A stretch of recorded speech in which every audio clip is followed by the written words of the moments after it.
Well, I'm going to start out with on the back of the outline for today, there's a poem that you're familiar with by Corrie ten Boom. And life is but a weaving. And then we're going to see a little clip from Corrie. And I also want to read, if I can find it real quick. Thought I wrote, maybe. Anyways, I'll either tell about it or read it. So my life is but a weaving between my God and me. I cannot choose the colors, he weaveth steadily. Ofttimes he weaveth sorrow, and I in foolish pride forget he sees the upper, and I the underside. Not till the loom is silent and the shuttles cease to fly will God unroll the canvas and reveal the reason why.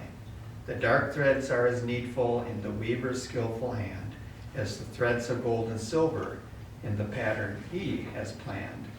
He knows, he loves, he cares, nothing this truth can dim. He gives the very best to those who leave the choice to him. And if Joseph knew that poem, I think he would have quoted it. And probably would have told Manasseh and Ephraim, his sons, as you know. Well, I think we're all familiar with The Hiding Place, and of course that wonderful story, wonderfully well done movie that Billy Graham did. It was really one of the first, I think it was the first really well done Billy Graham movie made, with professional actors. And I mean, it's such a moving story and true. We got to see her speak down in Bethel. Okay. There were so many people, she had to do 2 services, so she was willing to come back and do the second one. Yeah, she was quite the gal. My goodness. Yeah, very touching. So we're going to watch this, and then just the end of the movie where she talks, the real Corrie talks.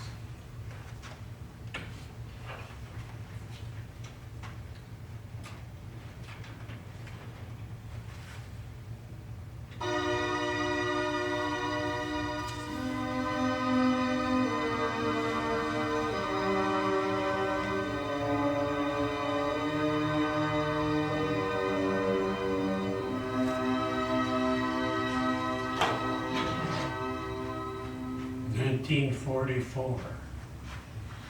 Years later, it was learned my release came through a clerical error, what some might call a mistake.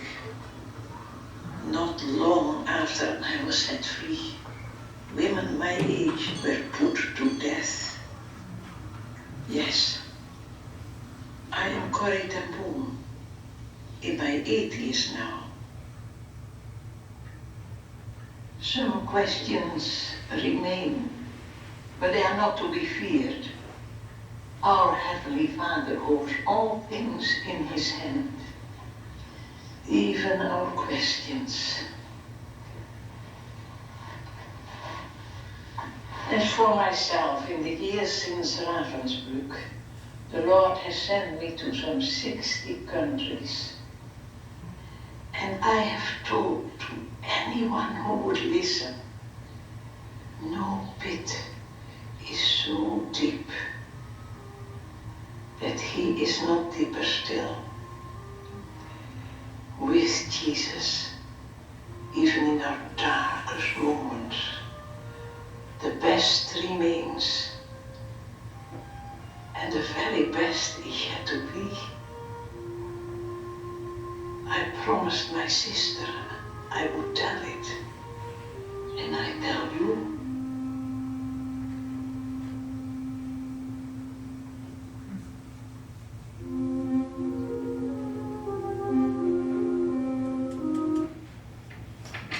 So you're pretty moving there. And once again, if Joseph could have read her life story, he would have appreciated it. And like she said too, which we often forget, the best is yet to come. Yes, yes. Okay, so on the review from 2 weeks ago now.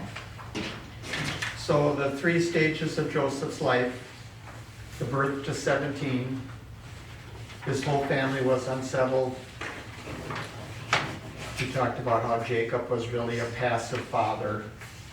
He probably didn't have much impact or rearing of the 10 older sons. And they grew up in really a different world. You know, there was a big age difference for one thing, different moms, which was huge. And Laban was there, and his bad influence. Joseph and Benjamin kind of avoided that. And when Joseph and Benjamin were born, you know, I think it gave Jacob kind of a new lease on life. And he must have, it doesn't say, but he must have taught Joseph and Benjamin, or for sure Joseph, all about God, and about the flood, about Abram, about Isaac, about how, you know, Isaac got married to Rebekah, and what a miracle that was, you know. So he really had a grasp of the providence of God, even as a 17-year-old. Now, he had issues. You know, I think it's clear that he was not perfect, although he's one of the few in the Bible that we don't have a big litany of things he did wrong. But he was probably pride, you know, with getting that coat and, you know, being the favorite. And I'm sure he rubbed the others' noses in it. And then, of course, ages 17 to 30, the enslavement, unfair accusations, imprisonment, and his whole life seemed out of control. I mean, you can imagine. One thing that was pointed out to me, which something I had somehow never clicked with me when reading the Bible, and that's from Psalms 105, where he's talking about the history of the children of Israel. So he called down famine against the land and destroyed the entire food supply.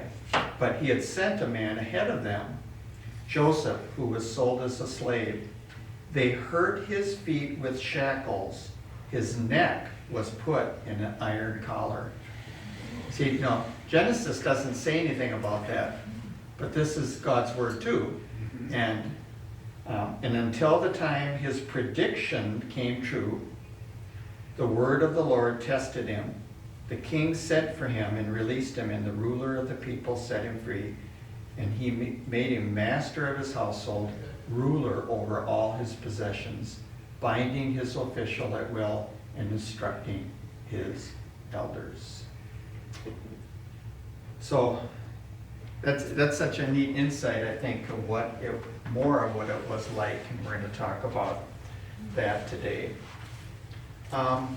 So we talked about really the family feud. Well, ages 30 to death then, those were the years of prosperity. Those were the threads of gold and silver in the weaving of his life. He had a chance for revenge, and he refused. One of the most Christ-like characteristics. Humanly speaking, you would think a natural man, he would go after all the people that had offended him. I'm sure he was tempted to do so. So the family feud, the seeds of trouble started, of course, with, you know, from the very beginning, you know, that it was very, very clear Jacob preferred Joseph and Rachel. And you can only imagine. There was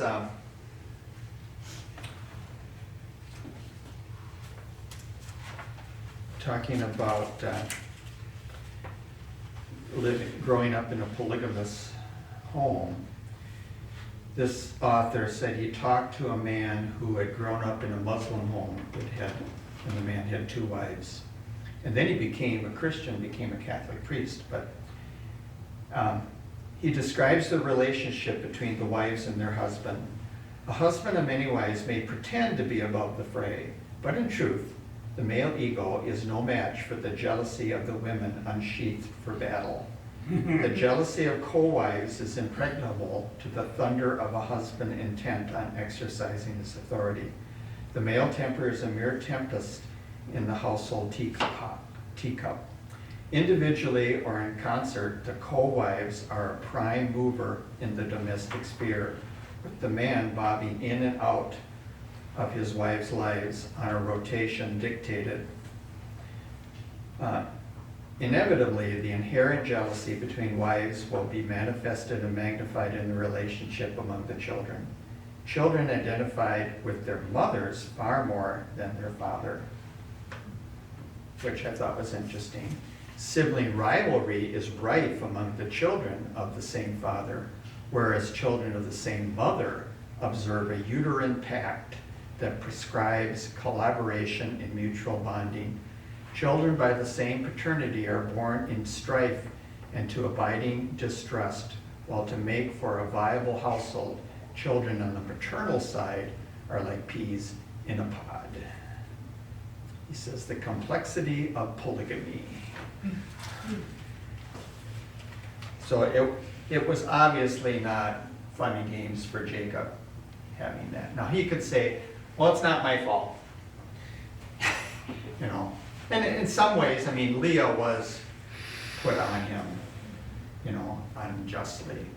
But he didn't have to have relations with Bilhah and Zillah either, you know, just like Abraham didn't have to with Hagar, but he did. And they paid the price for it later. So Jacob sends Joseph to check on his brothers,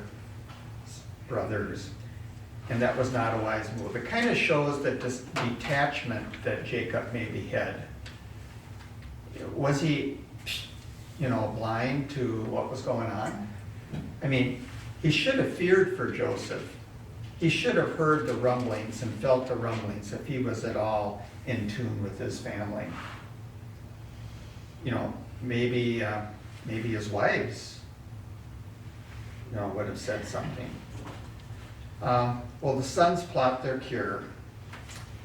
Now, Reuben does show some class, and he says, well, no, wait a minute. He says, you know, this just put him in a pit. He was planning on coming back, saving her, bringing her back to the dad. But he never tells his dad that until, I'm sure Dad found out at the very end. And we talked about the Midianites and the Ishmaelites, you know, how they were both, you know, from Abraham's seed, which was ironic too. And they were probably together in this deal. We don't know. The Bible is kind of unclear, you know, okay, who is it? Is it Ishmaelites or Midianites? It's probably both. And then in the providence of God, he's sold to Potiphar. He could have been sent to the salt mines. He could have been sent to building the pyramids. They didn't have OSHA back then. You know, when the brothers sold him into slavery, they just assumed, they didn't kill him. They assumed he would not last long. You didn't last long as a slave in that era, unless you were a household slave that was worth their salt. And that's certainly what Joseph was. So that was a real, you know, you can imagine that the slave trade that day, you know, there's all these guys in shackles, you know, and Potiphar needs some help in the home, you know. His wife's not doing anything, so he needs somebody to manage the household while he's away, and his eye catches Joseph. That's why, you know, while that picture is obviously fake, Joseph probably was a good-looking guy. He was probably buff, and you know, he maybe conversed with him, and he said, "Well, this guy's he's got something on the ball here." It wasn't the normal. He was probably a little more fair-skinned, like Egyptians. Maybe some of the other traders came from southern Africa or whatever, and maybe back then it was still kind of a racial thing.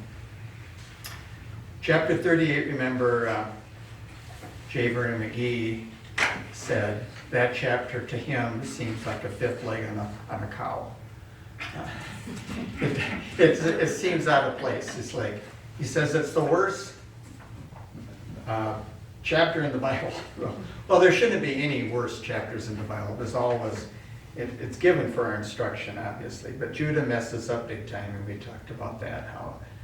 But in God's mercy, that was the line that Christ came from. Tamar is listed in the genealogy in the New Testament of Christ. You know, and It seems like she wouldn't fit. and Rahab certainly wouldn't fit, you know, or Ruth being a Moabite wouldn't fit. But it just showed that God, you know, was including DNA from everybody.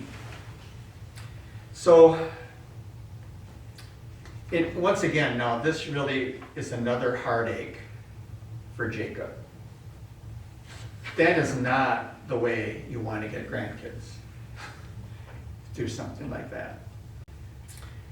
And then chapter 39, which we're going to talk about today, one of the best examples and stories. The whole story of Joseph is the providence of God. Okay. So, let's start talking about get my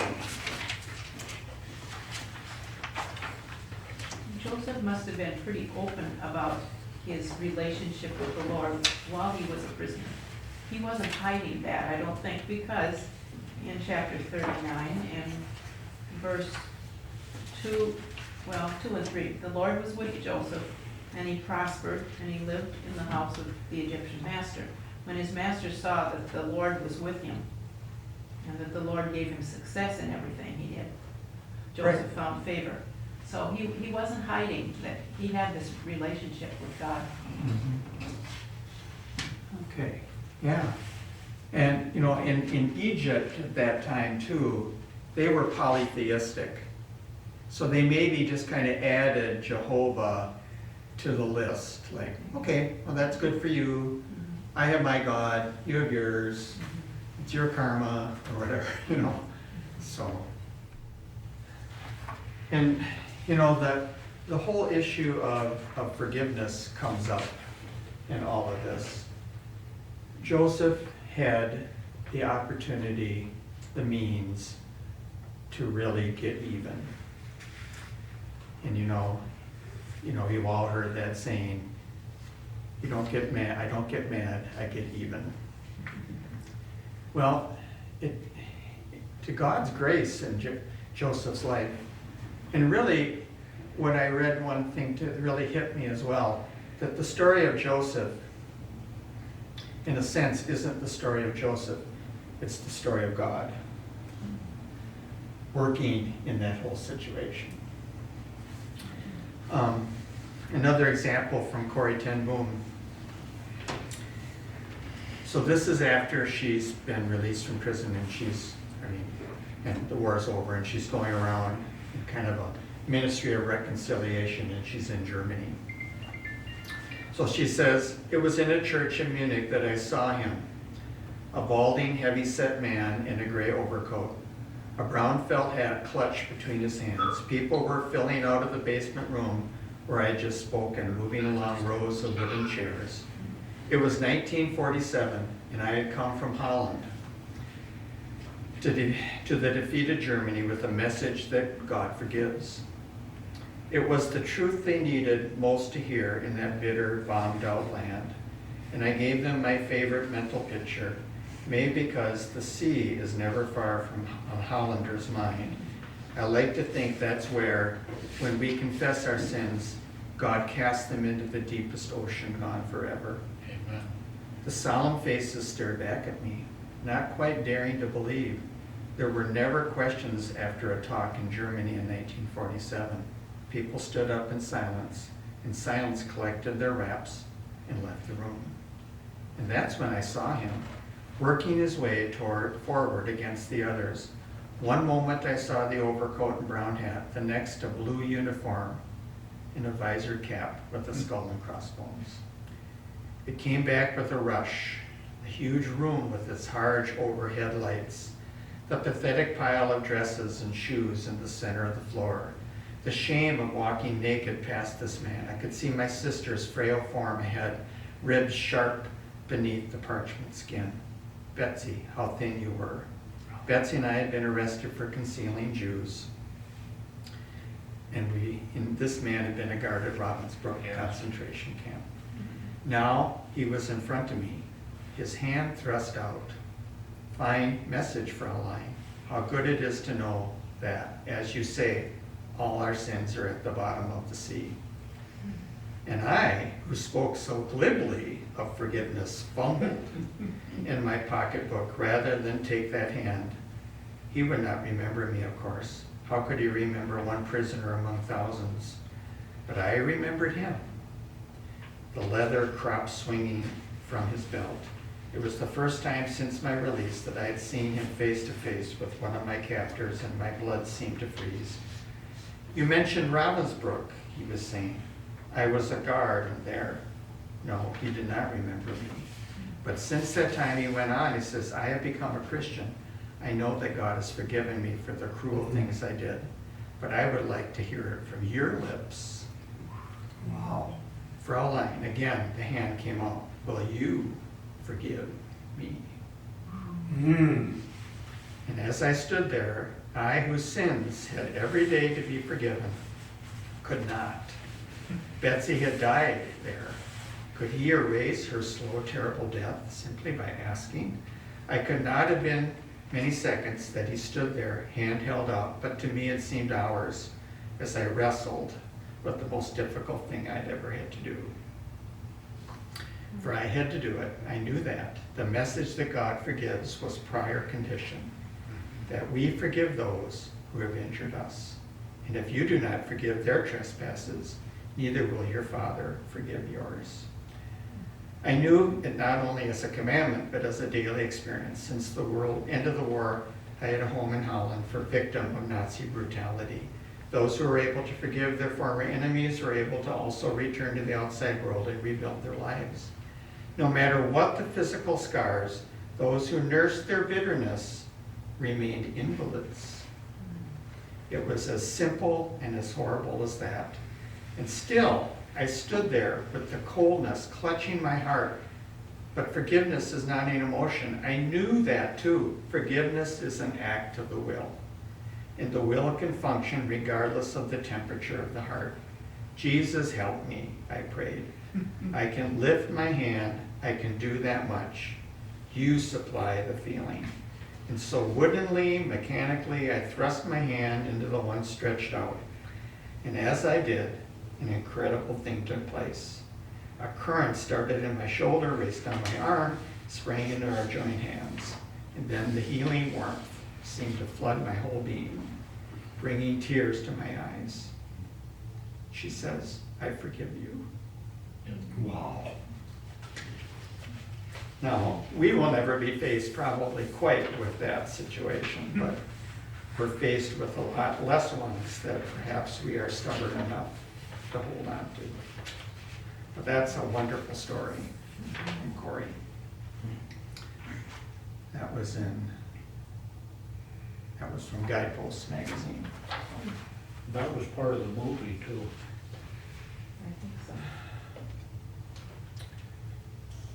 I remember seeing parts of that in the Corey ten Boom movie.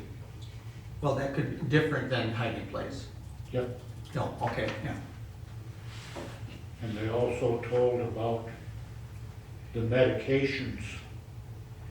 The bottle would run dry, but the medicines that she would get for her and her sister, somehow she would pour it out of the bottle and there would be something come out, but there was actually nothing in the bottle. It was kind of like the widow and the oil. Yes, Yeah. very much so. Wonderful. Well, living in Potiphar's home was probably was probably quite comfortable. I don't think that shackles and chains referred to that time of his life. I think it was when he was, as a slave, being transported to Egypt to be sold. So, because, obviously Potiphar recognized right away, by God's grace and by the providence of God, this kid's got a lot on the ball. And people that do hiring at big companies, they can recognize that right away. And so this guy was a big, powerful man. Remember we talked about, I think, that he was under Pharaoh, but he was also the chief executioner, and he was head of army group. So he was probably gone a lot. The jail that Joseph was probably put into was probably his jail. And you can only imagine, well, we're going to get to that. Well, if you're in chapter 39, verse 7, Potiphar's wife, who we do not know the name of, Mrs. Potiphar, I guess, she starts scheming. She was probably bored with life.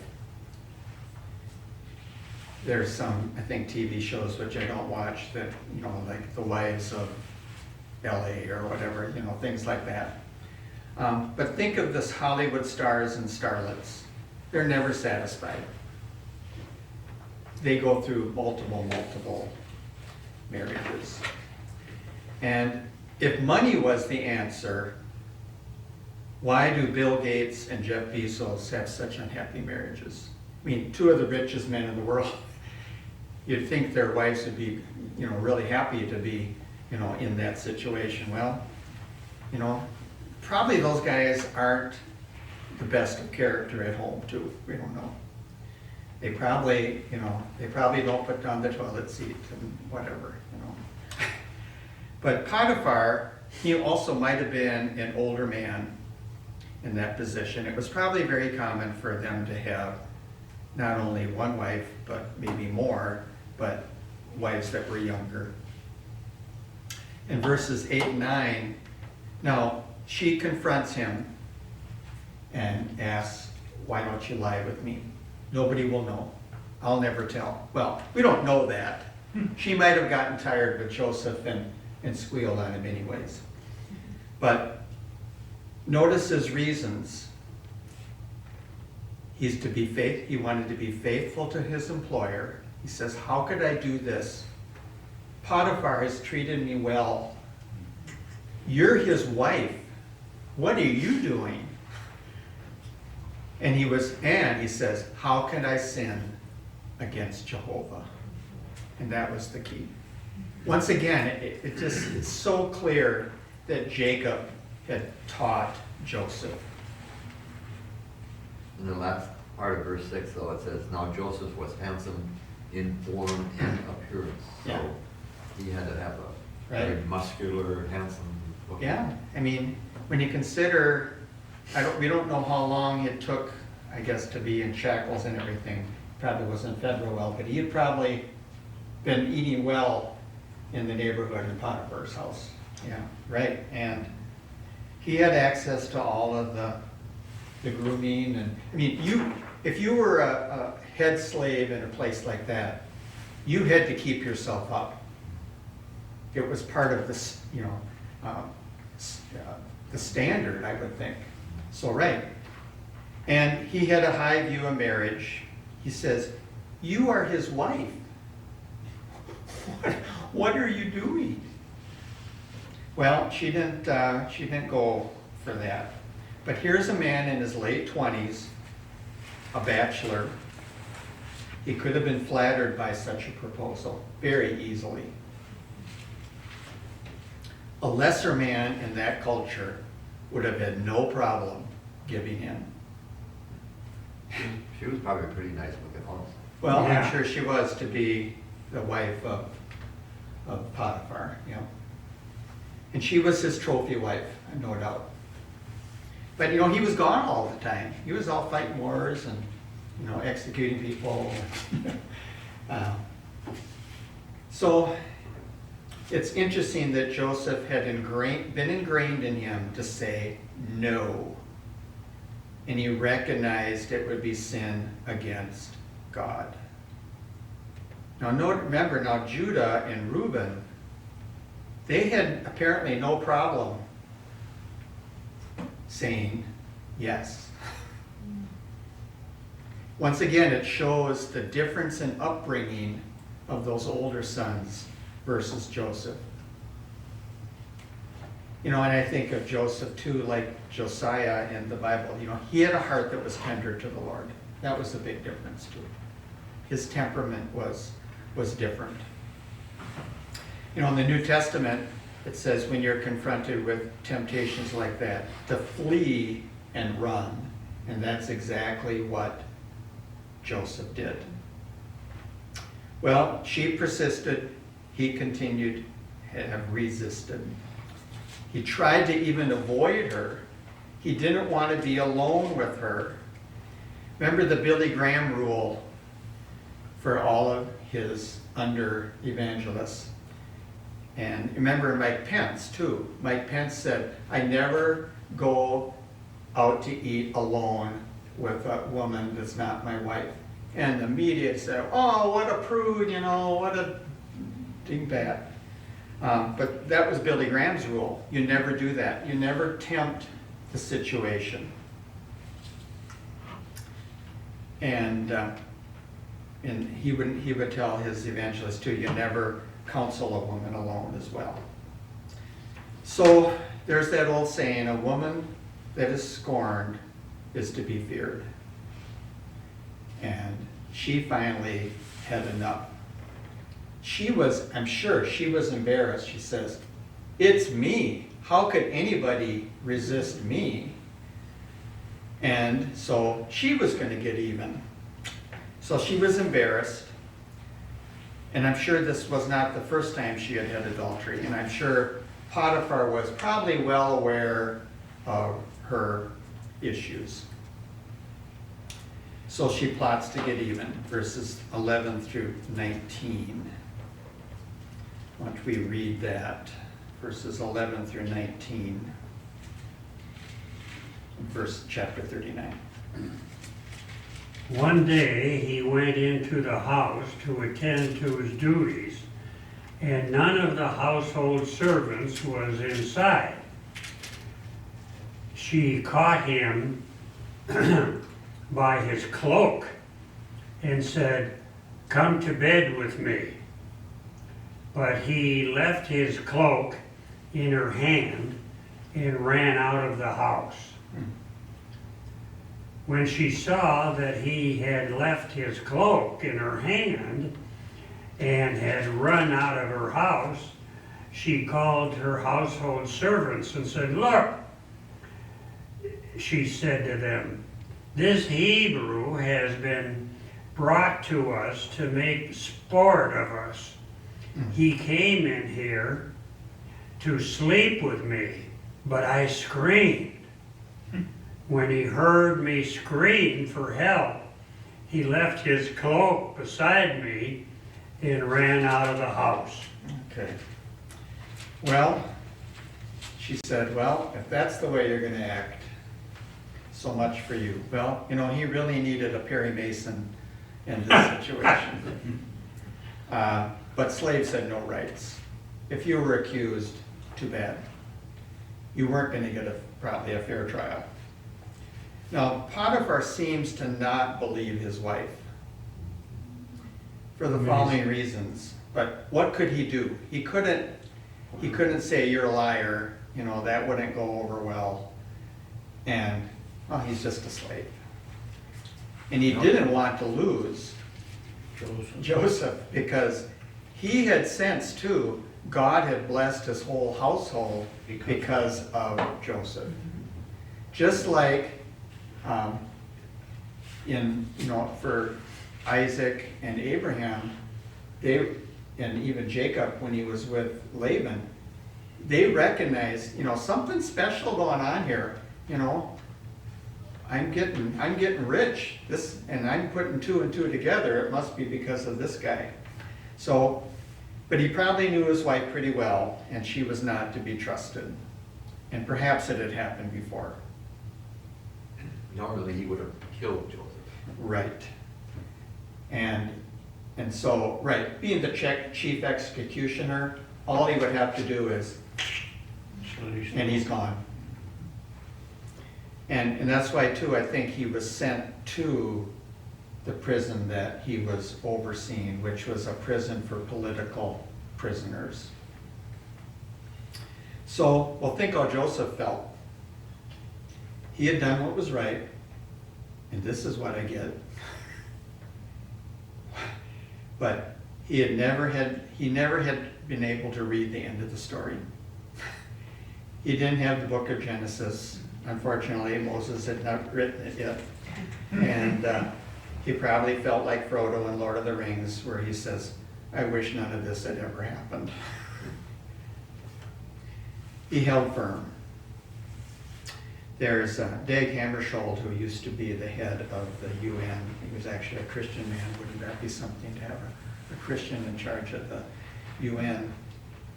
He said, he who wants to keep his garden tidy doesn't reserve a plot for weeds. Mm. Do you have a spot for weeds?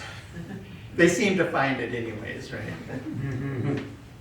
So like we said, the chief executioner, normal procedure would have been, let's string him up, let's make an example of him.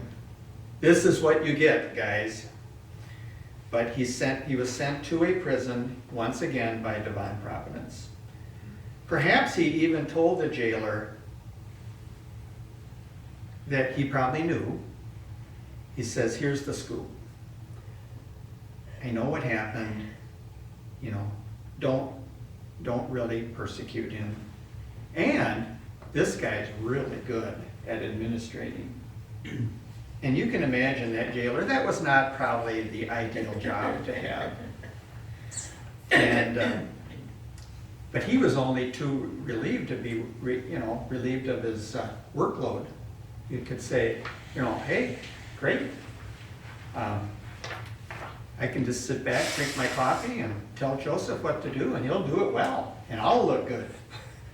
That's what bosses really like, is when they have a workforce that really makes them look good.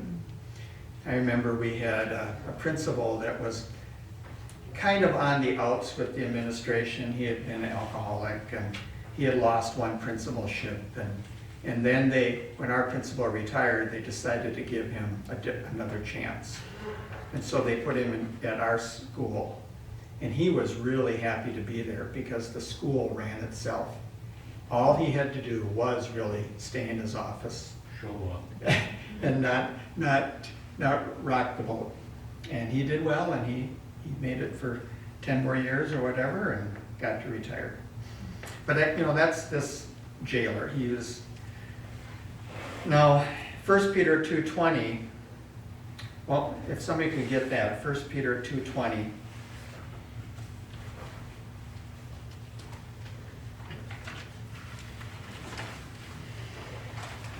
Now, Joseph was probably in that prison for a couple of years. For what credit is it? Yeah. If, when you are beaten for your faults, you take it patiently, but when you do good and suffer, if you take it patiently, this is what is commendable before God. And that certainly fit Joseph, wasn't it? Yeah. He suffered patiently even when he did good. I have a question. Yeah. Verse 19 in chapter 39, when it talks about this master hearing the story from his wife about what Joseph had done. He burned with anger. So who is he burning with anger Yeah. against? Now, I have always read that thinking, well, he was upset with Joseph, and this is what he did. He put That's him a in good jail. question. But was he maybe upset with his wife? He was with the upset story? with her. I don't know. Yeah. And maybe he was upset with Joseph to start with, and then he thought about it. Wait a minute. This story doesn't add up. Click. Yeah. And, maybe some of the other servants said, this is what really happened. But the other servants weren't there. There was no one else. But they knew her. Yeah. They knew how she had been tempting him, and he had been saying no, and Yeah. yeah, it's a good point. We don't know. Not that it matters. The way he reacted, though, it seems like he wasn't as angry at Joseph, at least at the end. Otherwise, he would have had him killed. Okay. So somehow he knew that it was a fake, it was a setup. It was wrong. Now, he's probably in his late 20s. Now, I looked up about prisons in Egypt, and they perhaps, at least the one he was set to, was not as brutal as, the dark hole of Calcutta type of thing. I'm sure they maybe were and maybe they didn't want to put up with a lot of prisoners, so they just executed them. I don't know. But it was probably not as brutal as others. And for that reason, I think, he probably prospered there. Once again, it was divine providence. There's another man who you're perhaps familiar with. That was Alexander Solzhenitsyn, who was a Russian dissident. And he was sent to Siberia in a gulag. Says Alexander Solzhenitsyn painfully describes his spiritual awakening in some of the most powerful words of his entire book, The Gulag Archipelago. In his loneliness and pain, God came near. He says, in the intoxication of youthful success, I had felt myself to be infallible, and I was therefore cruel. In the surfeit of power, I was a murderer and an oppressor. In my most evil moments, I was convinced that I was doing good, and I was well supplied with arguments. And it was only when I lay there on a rotting prison straw that I sensed within myself the first stirrings of good. Gradually, it was disclosed to me that the line separating good and evil passes not through states, not between classes, not between political parties either, but right through every human heart and through all human hearts. So bless you, prison, for you have been my life. The old Russian writer who spent 8 years in a gulag camp sounded like the psalmist who wrote, "It was good for me that I was afflicted, that I might learn thy statutes." And once again, God was using this in Joseph's life, once again, to be trained as an administrator. He was, think of that, he was in charge of Potiphar's household, who was probably one of the richest men in Egypt. And then he was put into prison. You think, oh, well, that's it for him. Poor Joseph. Well, no, he had run of the whole prison and taken care of things. And that certainly fit well into his future. Like Pharaoh said, who are we going to find a guy that's as skilled as you? And maybe, and of course, God was behind it all the way. Well,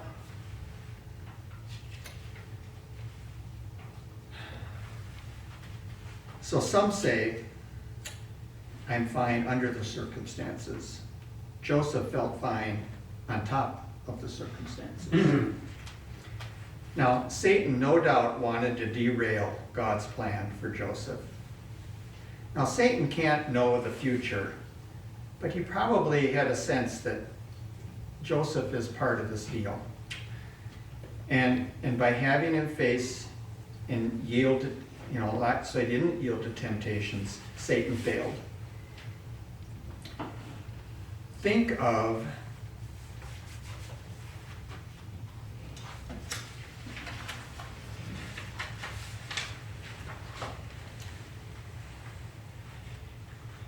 okay, and when we think of this whole situation, it was a wonderful ascent. Now he's going to be called to to interpret the dream of Pharaoh's. And it says, it was a wonderful ascent, sheer in a single bound from the dungeon to the steps of the throne. His father had rebuked him. Now Pharaoh, the greatest monarch of his time, welcomes him. His brothers despised him, and now the proudest priesthood in the world opens its rank to receive him in marriage in their midst, considering it wiser to conciliate a man who was from the moment to be the greatest force in Egypt. The hands that were hard with the toils of the slave are adorned with a signet ring. The feet are no longer tormented by fetters. A chain of gold is linked around his neck.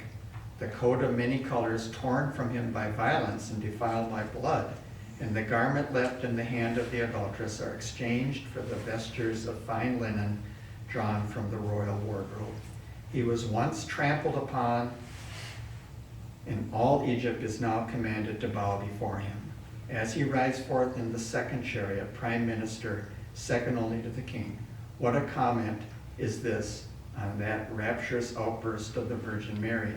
The Lord killeth, the Lord maketh alive. He brings down to the grave and brings him back up.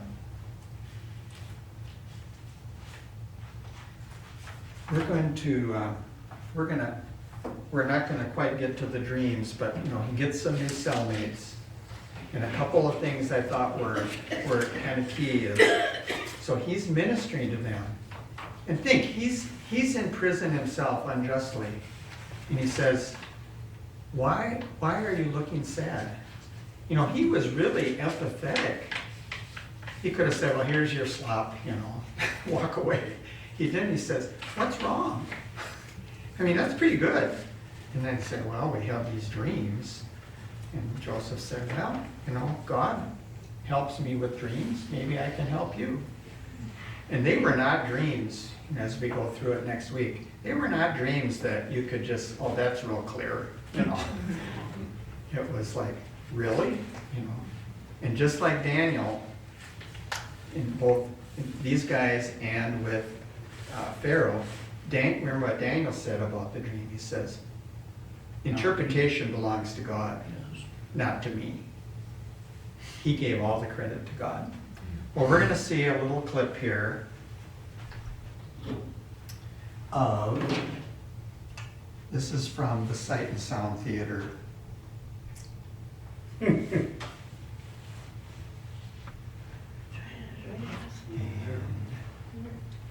to wake up to see the clip.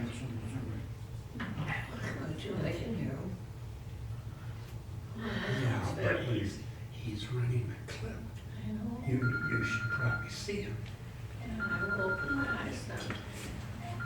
Okay.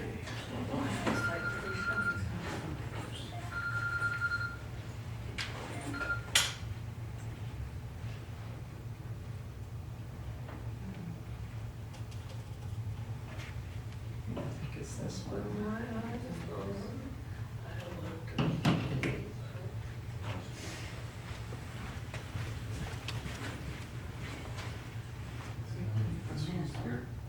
Yeah, it's on the HDMI. So I think it's this one.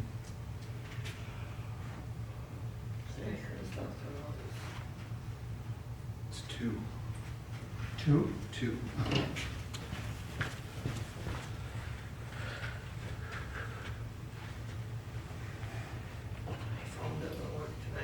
Compound? Oh, there it is. It doesn't ring. Which is probably a good thing. Is this the man? Yes, Pharaoh. Today I was told that you were an interpreter of dreams. The God of my father is the one who interprets dreams. He will give you the meaning you seek. I hope so. For there's not a wise man in my kingdom who knows its meaning. Well, that's because they do not know the author of it. Please, tell me your dream. In my dream, I was standing on the bank of the Nile River. Seven fat, healthy-looking cows came up out of the river and began to graze along its bank. But then, 7 other cows came up out of the river. They were very thin and gaunt, such ugly animals in all the land of Egypt. See that? These big, ugly cows. They ate up the 7 ducklings. But they were still as ugly and gaunt as before. And then I woke up. Is that all? No. No, I dreamed again. Except this time, there were 7 heads of grain on one stalk. And all 7 heads were drunk and full.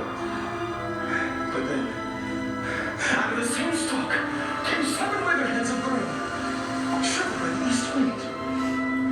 The 7 shriveled heads swallowed up the plump ones. And again, I woke up. Mighty Pharaoh, both dreams have the same meaning. The next 7 years will be a time of abundance like Egypt has never known. But the winds of famine will blow, and for 7 years, all prosperity will be forgotten as though it never happened. God has given you this dream twice so that you would know it's been decreed by Him and that these events will happen very soon.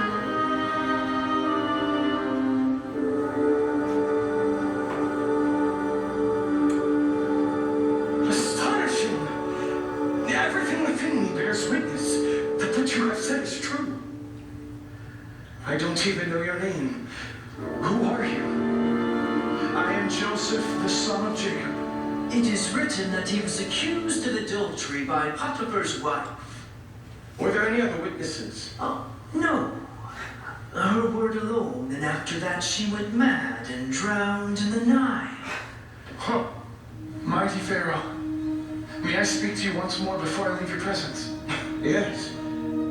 Now, untold numbers of people will suffer and die as a result of this upcoming famine. But if it is decreed by God, what can I do?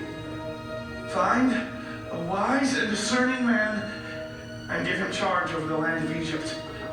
Then let him gather 1/5 of the harvest during the years of plenty to be stored in the royal granaries. Then when the famine comes, there will be food for all of Egypt and for all of those that come, that they might live and not perish.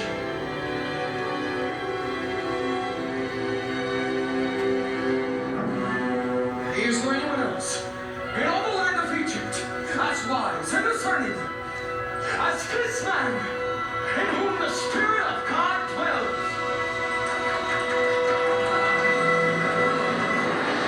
Joseph, son of Jacob, since your God has revealed the meaning of my dreams to you, you will be the one to undertake this great task. I hereby put you in charge of the entire land of Egypt. There we go. It's such remarkable sets these, that this place does. And just to have that screen with the dream illustrated. So. Well, we'll continue with Joseph next week. Not quite done yet.